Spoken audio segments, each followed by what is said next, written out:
I'm good, man. Can't complain. I like what you got going on. Like I told you in Belgrade, keep doing your thing. It's dope. Yeah, I did enough just to stay on the basketball team. Nobody was unguardable. Yeah, there you go. We got Dante here, James Nunley, Danilo. So we got Papa Petru. Did you have any welcome to the EuroLeague moment? Some story to tell? I don't know, bro. Sometimes I still think what happened. All our fans. Let's say. Dobar dan, poštovani gledaoci, dobrodošli u zadnju epizodu sa španske turneje SWISHCAST Podcasta. Sa nama je bivši kapitan KK Partizan Mozart Beta, sadašnji član Barcelone, igrao u raznim klubovima širom Evrope, Kevin Punter. What's up, KP, bro? welcome. Always, bro. Appreciate you, bro. How are you? I'm good, man. Can't complain. I like what you got going on. Like I told you in Belgrade, keep doing your thing. It's dope, for sure. Thanks for that. That's extra motivation for me. Always, bro. For sure. No problem. Firstly, I wanted to ask you, when did you pick up a basketball for the first time in your life? Do you remember that moment? For sure. When I was like 7 years old. Well, obviously a little bit before that, when you just playing around. But like when I was like 7, started to really take it serious. Yes, when I was 7. When you realized you wanted to play basketball professionally? Probably. I always wanted to go to the NBA at like a young age, your age. Always wanted to go to the NBA. So probably like what, 13, 14, 15, 16, like in that area of age range. I knew for sure. That's the end of the middle school and high school. Exactly, yeah, roughly, yeah. Around that time frame, like, I wanted for sure go to the NBA. That's all I knew. So yeah. Did you know you'll be a shooter early on and how you worked on your jump shot? Honestly, bro, I don't know. Early on, I was like a big man, kinda. I couldn't really dribble. I was just playing for fun. I didn't really have a position. I just played for fun, just to enjoy the game, And then as I got a little older, I had to develop more and understand what position I had to really, really play to really take it seriously. And that was it. Then I had to just develop, okay, I'm going to be a scorer. All right, I got to develop my shot more or whatever it is more. So that was it. How many shots per day, if you remember? I wasn't training then. So back then it's different from now. Now all the kids train. Back then, I'm old, bro. I'm 32. So back then when I was coming up as a kid, we just played basketball outside. That's all we did, just play with our friends. Like every kid, Yeah, exactly. That's all we did. So we wasn't training. I'd love to come back to your period on college. So tell me more about that experience. It was good. I went to junior college, and then I went to a 4-year school. But it was good though. I had good memories in college. I had great times in college. So it was good. Was it hard to balance grades and basketball back then? For me, yes, because I hated school. I did not like school, bro. School for me I didn't like it. I did enough just to stay on the basketball team. Yeah. Just enough, that was it. I just wanted to play basketball all day, every day. So, it wasn't hard. It was kind of hard, but I had my mom and dad to make sure I was, making sure I was doing what I needed to do. So, yeah, without them, it would have been harder for sure. When you finished your college, you went overseas for the first time. So how you felt to leave the States for the first time? It was different, bro. It was weird. I didn't understand nothing. So it was like a culture shock, But I was in Greece my first time, and then it was I just tried to embrace the culture. So at first, my first couple months, I didn't like it, and then after a while, it was okay. I got used to everything, and it was cool. It took me some time, but it was okay though. Was it tough to play in small cities in Greece, in Belgium, and Poland? No, not really. For me at that time, no, because I was so focused on like where I was trying to get to in my life. So it wasn't hard to be focused on. I didn't care about the city when I was 23, 24 years old. I didn't really care about the city. For me, it was just I cared about the opportunity to just make something of myself. That was it. How did your transfer to AEK go like, and what was in your mind in that period? In that period of time, it was still trying to, just earn my respect in Europe as a whole, and for me, it was more like just create something for myself. I don't come from money or anything like that, so when I started my European career, I didn't have no money, no nothing. So for me, it was just creating stability for my life and as a whole. So when I first went to AEK, or even before AEK, it was just to continue to just elevate my game or elevate my life. To build your name. Exactly, just to build my name. Just anywhere I go, just work hard, and that's it. Of course, you mentioned Coach Šakota many times in your interviews, but I want to ask you, what did he do for you on the court? Give me the confidence just to just play and be myself. That's the main thing he did. And I think that's important, as a coach. But he gave me a lot of confidence just to be who I am, But yeah. After AEK, you joined the big history club Virtus Bologna. So, do you know anything about history of the club? At that time, no. I didn't know nothing about anything, bro. I didn't know nothing. I was just trying to just take it year by year. And then once I got there and seen the history, then I realized, okay, like it has a lot of history and things like that. I didn't know much about EuroLeague at that time, so everything was still new for me. In Virtus, your coach was a Partizan legend, Aleksandar Đorđević. Tell me more about him. He was good, man. When he first got there, I didn't know what to expect. But it turned out to be really, really good. I had a great experience with him, and it was good. After you being named two-time BCL champion, some EuroLeague teams needed to add you up, so Olympiacos did that. So how do you feel to be in EuroLeague for the first time? It was good, bro. Finally, you got to a certain point, you got to the highest level of Europe. So that felt good. It felt like all my hard work had paid off, and it was continuing to pay off. So it felt good being at Olympiacos. It was a good chance to prove myself again on the EuroLeague level and to go from there. Did you have any welcome to the EuroLeague moment? Some story to tell? Yeah, my welcome to the EuroLeague moment was just probably not playing much at Olympiacos. Because I thought I had so much success early in my career, like just winning and this and that. I had got everything so fast and so early. I thought I figured it out. And then I got to EuroLeague and I had a lot of adversity I had to kind of deal with and navigate through. And but yeah, that was like my welcome to EuroLeague moment right there, yeah. In Piraeus you didn't play much and wanted the opportunity to show on big stage, and you did that in Red Star, averaging 15 or 16 points per game. So tell me more about that transfer. Yeah, Sakata was the coach. So did he call you? Yeah, he gave me the opportunity to come over there and play, and for me it was just to go over there and once again just to prove myself that I can play at the EuroLeague level. He gave me another chance. This is the second chance he gave me because he took me out of when I was in Poland to go to AEK. And then fast forward, he took me out of Olympiacos to go to Red Star. So it's to give me a chance to, prove myself, like I said, on the EuroLeague level and to play basketball. So that was cool. It was like a full-time moment, full-time circle moment. Zvezda had a great roster with Zoe Brown and Billy Barron. Jumping up, so tell me about those two guys especially. That was cool because me and Lorenzo Brown, we still talk to this day.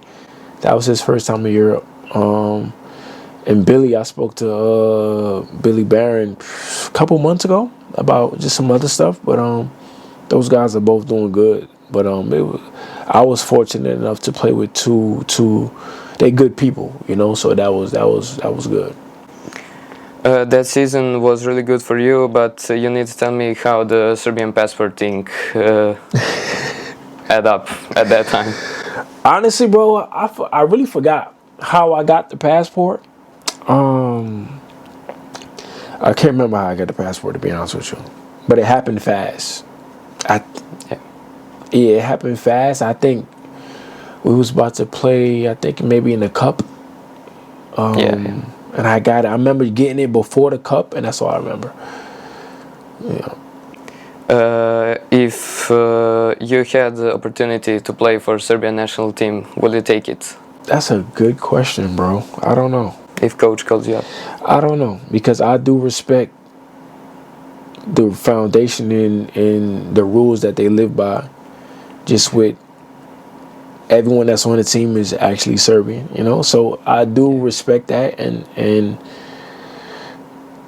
I think that's amazing, you know? So I don't know, bro. I don't know. That's a good question. I don't know. I never wrap my mind around it, because I know they have this not rule, but, you know, they have... All Serbian players. Yeah, you know, and I respect that. So I don't know. Do you think you would be here if there wasn't restart season for you? Because a lot of people in Serbia are thinking that. Would I be where? Would you be here in Barcelona, and would you be one of the best guards in the league? If it wasn't for... If you weren't in Red Star? I don't know, bro. I don't know. I think everything happens for a reason. The way my career was going at that time, I don't know. That's a good question. I don't know. Because I thought I was never going to be in Europe. I thought I was going to go to the NBA. So my mind was somewhere else. It wasn't even in Europe. So if you would have told me this before, I'd say you crazy. You know, so that's just how life goes. That's how basketball goes for you sometimes. A year after Red Star, you signed with Olimpia Milano, and you there met amazing coach and amazing teammates. So how much that season did for you as a player? It was dope, because I was on the team with a lot of veteran guys, a lot of experience. Guys have won EuroLeague. So for me, I went there just trying to just learn from everyone. You know, I played with great players, great coach, good history with the club. So for me, I just wanted to learn as much as possible. That was the biggest thing for me. Learn as much as possible and just work hard every day, and let's see where this gets me, and then that's it. You and Zach Leday then met for the first time. So how was he back there? It was cool. He's the same now. the same, man. Crazy, good dude, full of energy. That's how I met him. So, yeah, that's how he was. After that Final Four season with Armani, big thing happened. So Željko came back to Partizan, and he called you up. So how you can explain to me that period for transfer to Partizan?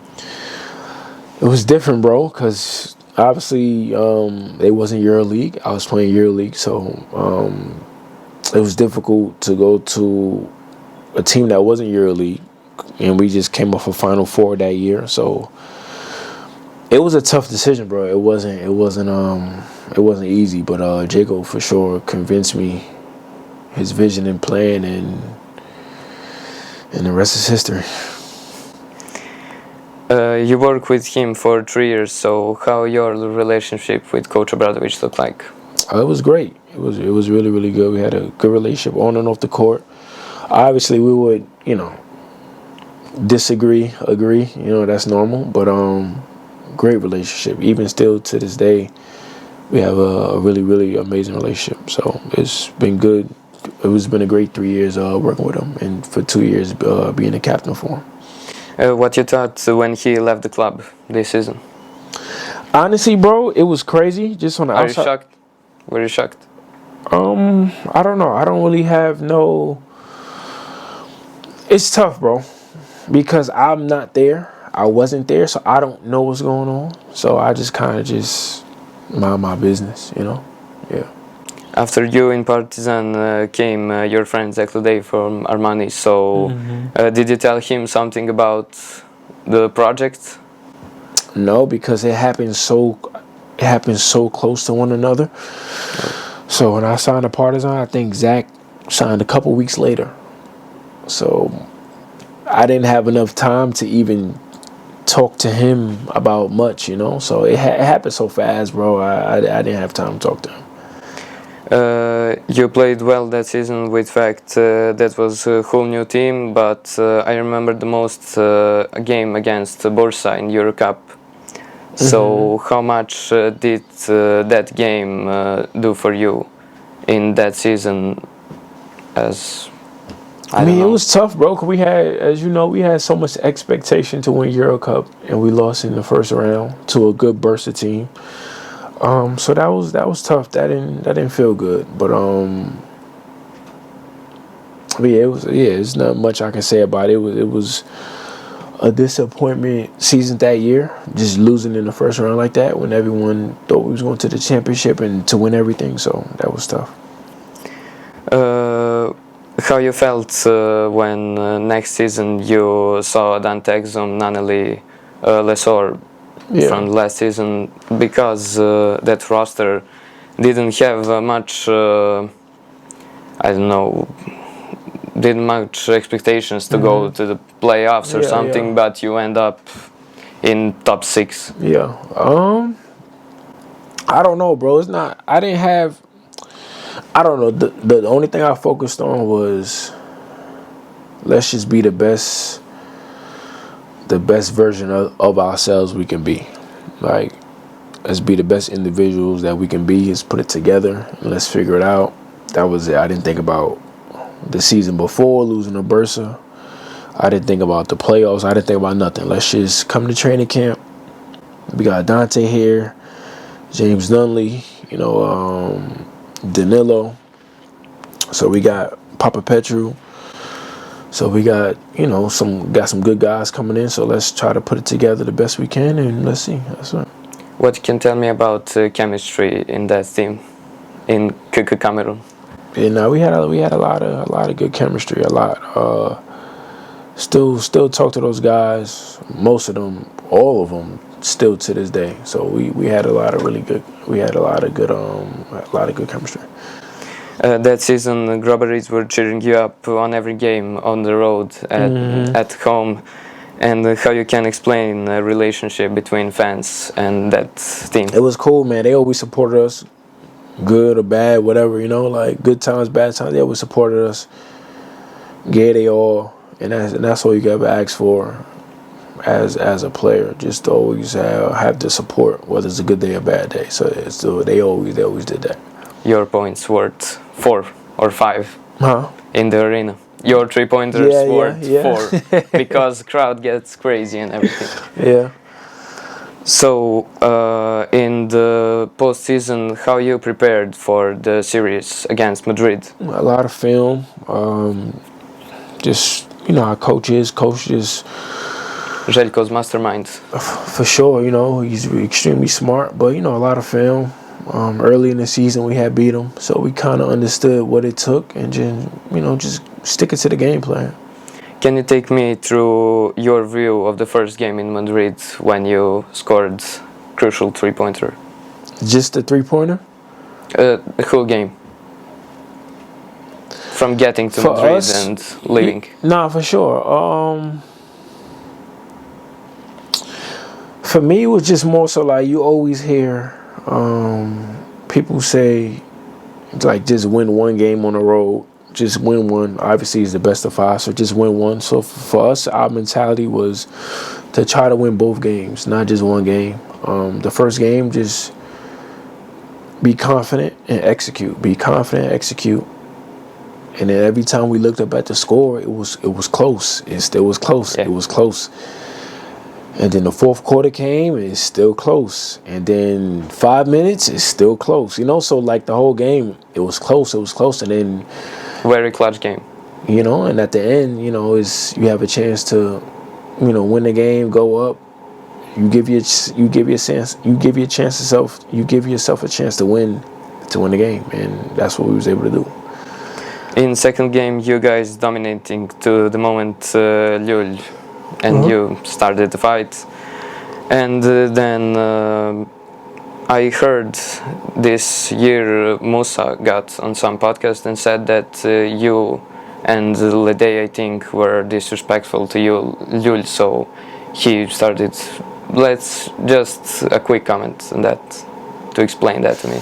I mean, it happened years ago, man. I don't got no comment on what somebody else said. Everybody seen what happened, so that was it. But it's old, man. It's water under the bridge, and we move on.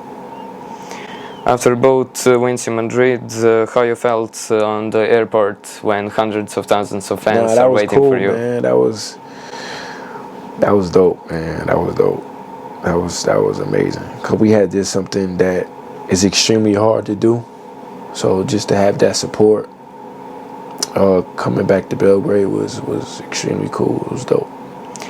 Those 2 games in Belgrade were lost, and you had a large lead in Madrid, but everything broke down on the 4th quarter. So tell me more about. You also dominated that game. You had 20 plus points, but what happened then? What, the 2 games I didn't play? No, the 5th game. Oh, the 5th game. I don't know, bro. Sometimes I still think what happened. I don't know. I think we, like you said, we dominated, lost the lead, and I mean, things happen sometimes, man. You know, sometimes you got to credit the other team. They made plays, and you know, things happen.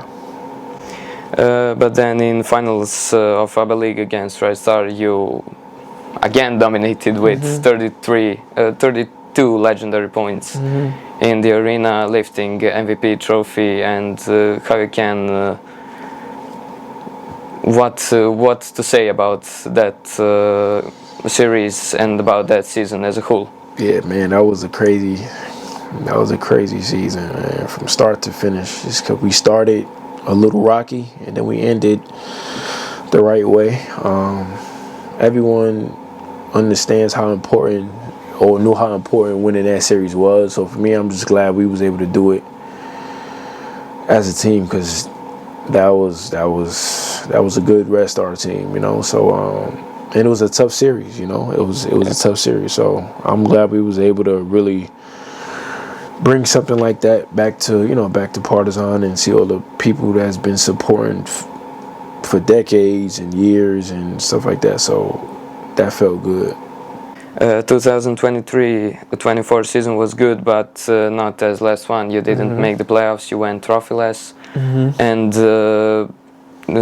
we heard something that was going on in the locker room. So that chemistry kind of broke up. So what to say about that season?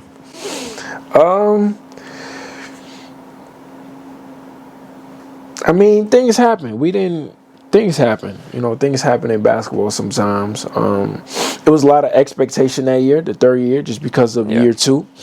So it was a lot of expectation that we didn't meet, and that was it. Sometimes in basketball that happens. Yeah. I was very sad when you went to Barca, but can you tell me how that happened? What happened? How me going to Barca happened? Yeah. What you mean, how it happened? Because after your 2022-23 season, they offered you, I think.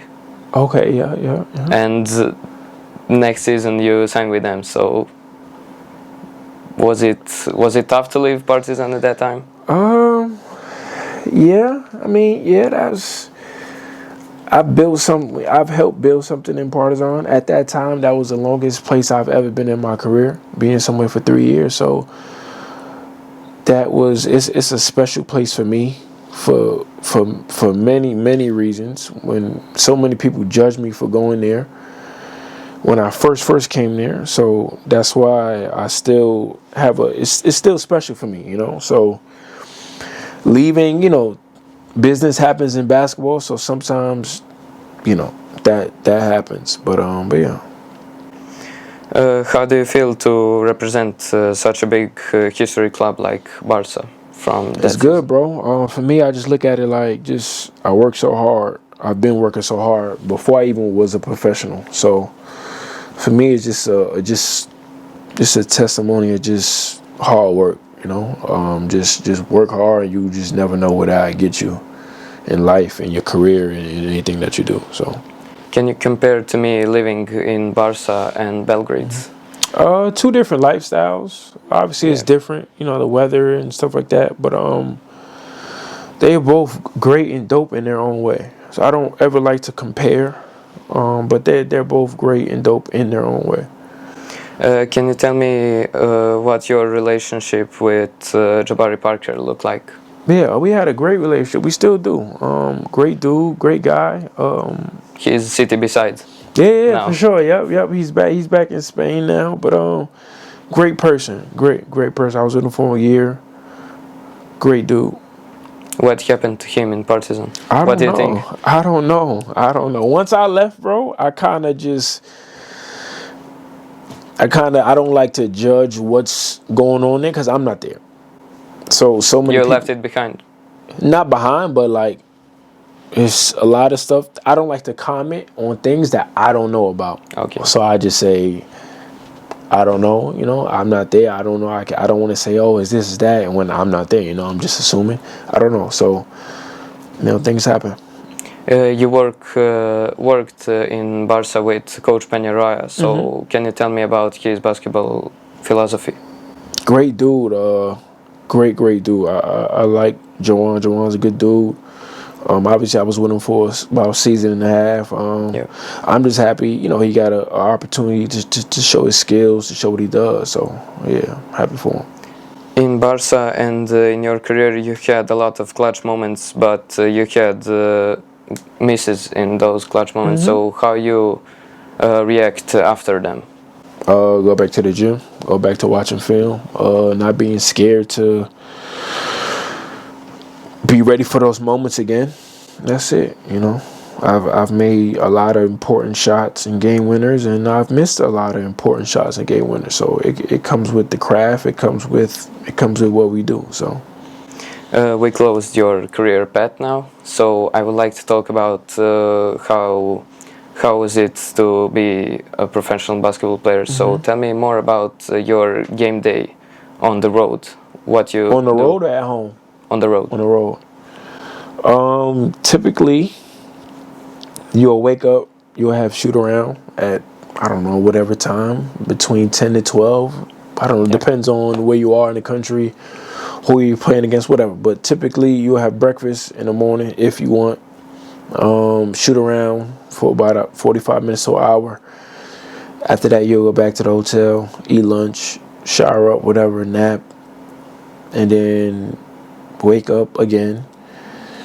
Maybe another meeting or not, depending on your schedule, and then back to the gym and just getting your body right. Getting your shots up before you got to go out there for the layup line. So that's typically what it looks like on a day-to-day basis in that order. So yeah. Okay. In Barcelona, especially, football is the sport number one. So did you watch some games? I watched a couple games. I don't know nothing about football, bro. I don't know nothing, but I still. Sometimes here and there, if it's on, I'll watch just to see what's going on. But that's about it, though. In which period or moment in your life you said to yourself, "I've made it"? I've never told myself I made it. I still don't feel like. Nah, it don't feel like it. It don't feel like it. I don't know if I made it now. I don't know what made it feels like. So, okay. I don't know. Bro. Good question, though. Do you consider yourself a basketball player as a professionalist, or a basketball player who loves to play the sport and to live life as a basketballer? I consider myself all of them. I consider myself a basketball player, not just a basketball player, but a professional. I consider myself just to be a person first and basketball second. I think that's extremely important, to be a good person first, a solid person, and then be whoever you are in your craft, whether it's a basketball player, football player, whatever. So yeah. What you will say to younger self now, if you get a chance? That's a good question. I'll probably say, I don't know, bro. Probably just keep going, keep working. That's probably about it. A lot of times in life, you got to just go through an experience and just have the experience. I can tell you everything to do, but you still have to experience it yourself and see, make your own mistakes, make your own, you got to go through the positive stuff, you got to go through, some of the negative things and see how you navigate through all of that. So I think experience is the best teacher for everyone in no matter what you do. If basketball stops tomorrow, what will you miss from it the most? Probably the locker room. The locker room, just the jokes, the relationships you build over the years. Over the 10 years, I've built so many good relationships with just people, like forget the result of basketball, but I've met so many good people through basketball that don't play basketball, so I think that's the part I miss. And then obviously the relationship in the locker room with your guys, or the long road trips, the laughing, the talking trash, the cracking jokes, those you'll handshakes, everything. You'll miss those moments, bro, always. And for the end, 5 flash questions, so you need to answer as many questions as you can. Toughest player you ever guarded in your league? The toughest player I ever guarded in your league? Nobody. Nobody was really like... Nobody was unguardable. Yeah, there you go. Yeah, so nobody was just unguardable, yeah. Toughest arena you've played in? I played it as an opponent. Opponent. Partizan. Yeah. Belgrade or Barcelona? In what way? As a cities. I don't know. Skip that one. I don't like that. EuroLeague championship or getting back to the NBA? EuroLeague championship. EuroLeague champion for sure. And what would you be if you weren't a basketball player? That's a great question. Still to this day, I don't know. That's a good question. I'm not sure, bro. But I'm glad I play basketball. Let's just say that. For sure. Poštovani gledaoci, bio je ovo Kevin Punter. Kevin, thank you for your time. Always, bro. Always. Thank you, bro. Thank you. And just a quick message to the fans, to the viewers of the podcast. Message to what fans? Your fans? Yeah. Your fans. Viewers. My fans or your fans? All our fans. Let's say. Continue to support. He's doing an amazing job. Just support the people you love. Support him and keep going.